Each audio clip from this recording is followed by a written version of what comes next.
Breaking developments are unfolding that will permanently reshape how millions of people experience daily life in California. And before dismissing this as political noise or bureaucratic drama, it is critical to understand that this is a concrete, scheduled, and unavoidable disruption already set in motion.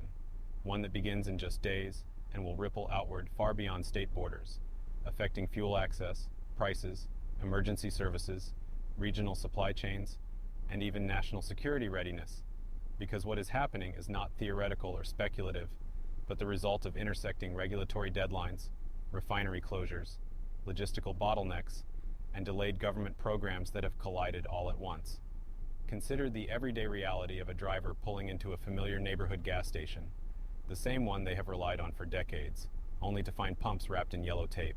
handwritten signs apologizing for permanent closure, and locked doors, not because demand vanished or the business failed,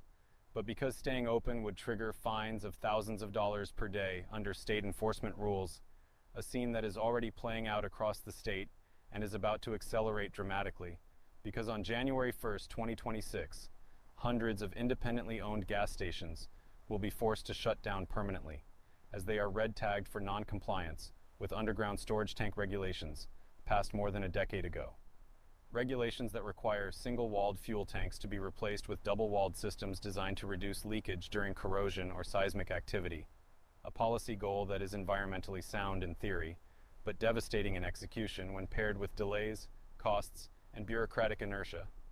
Upgrading a gas station is not a minor renovation, but a massive industrial project requiring excavation, tank removal, hazardous material handling, new installations, inspections, and code compliance that can cost upward of $2 million per location, a figure that exceeds the lifetime value of many small family-owned stations that operate on thin margins, especially in rural and working-class communities, and while the state created a loan and grant program intended to help these owners comply. That program became mired in delays so severe that some applicants waited years just to learn whether they qualified, leaving station owners trapped between looming deadlines and unanswered paperwork, forced to make impossible decisions as enforcement dates approached without funding in hand.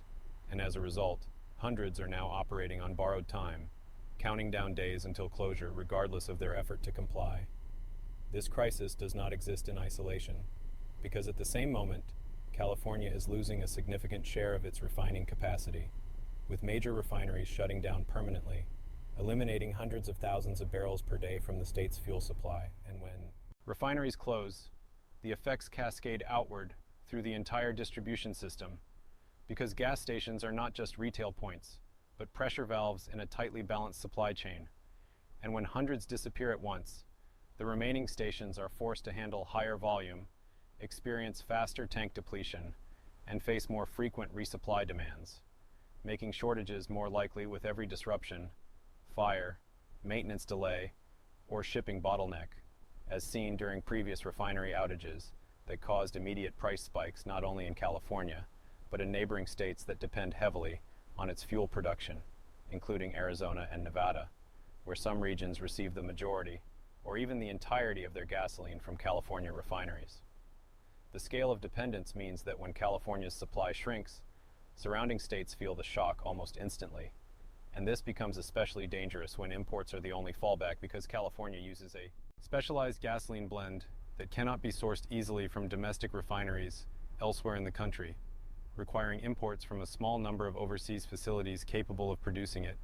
with shipments that take weeks to cross the Pacific and are vulnerable to geopolitical disruptions, port congestion,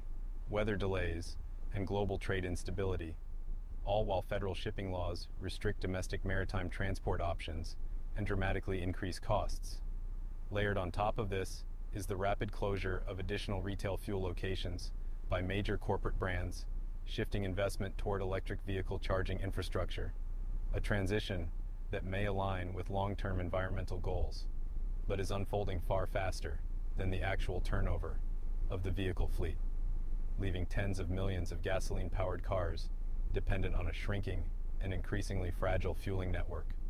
particularly older vehicles, whose owners cannot afford replacement and who are already absorbing some of the highest fuel prices in the nation. The consequences extend beyond commuters and consumers into emergency response and public safety, because many of the stations being lost serve as critical infrastructure in rural and semi-rural areas, supplying fuel for fire engines during wildfire season, ambulances transporting patients, agricultural equipment during harvest, school buses, and local delivery vehicles. And when these stations disappear, the distance to the next available pump can stretch dozens of miles, adding hours to daily travel, increasing costs for families, isolating elderly residents, and undermining the resilience of entire communities. The economic damage compounds as well, because gas stations are employment anchors in small towns, supporting convenience stores, repair bays, local suppliers, and tax bases. And when they close, the loss is not just fuel access, but jobs, services, and community hubs that cannot be easily replaced, all while reduced competition allows remaining stations to raise prices with little resistance, reinforcing a cycle where fewer options lead to higher costs and deeper inequality. What makes this moment especially alarming is that all of these pressures are converging simultaneously rather than sequentially, eliminating the usual buffers that allow systems to adapt over time and raising serious questions about preparedness, coordination, and the unintended consequences of policies implemented without synchronized infrastructure, funding, and enforcement timelines. Because once these closures occur, they are not easily reversible, and the ripple effects will persist long after the immediate headlines fade, reshaping transportation, commerce, and daily life across California and beyond in ways that will be felt most sharply by those with the fewest resources and the least flexibility, marking not a distant future transition, but an immediate and structural shift already locked into motion. Continuing from there, the full scope of what is unfolding becomes even more alarming when you look beyond individual closures and start connecting the structural failures that allowed this moment to arrive. Because this is not simply a story about environmental regulation or market forces, but about timing, execution, and the cascading consequences of systems that were never aligned to withstand delay or disruption. And once the first wave of closures hits, the second and third waves will follow automatically as pressure increases on the remaining infrastructure, pushing marginal stations over the edge and accelerating consolidation into fewer hands, fewer locations, and higher prices. A pattern that history shows always ends the same way, with consumers paying more for less access, while resilience quietly erodes in the background. The reality is that fuel distribution works only when redundancy exists, when there are multiple stations per community, multiple refineries feeding the system, multiple transportation routes available, and when that redundancy disappears, the system becomes brittle, vulnerable to even minor shocks. So a single wildfire, a shipping delay, a refinery maintenance issue, or a spike in demand can trigger shortages that spread faster than authorities can respond, especially in a state that already operates as an energy island with limited pipeline connections and heavy reliance on maritime imports. This fragility becomes especially dangerous when you factor in emergency response and disaster readiness, because California is not a low-risk environment, but a state routinely facing wildfires, earthquakes, floods, heat waves, and power outages, all of which increase fuel demand at precisely the moments when access matters most, and when stations close in rural corridors or mountain regions. Response times lengthen,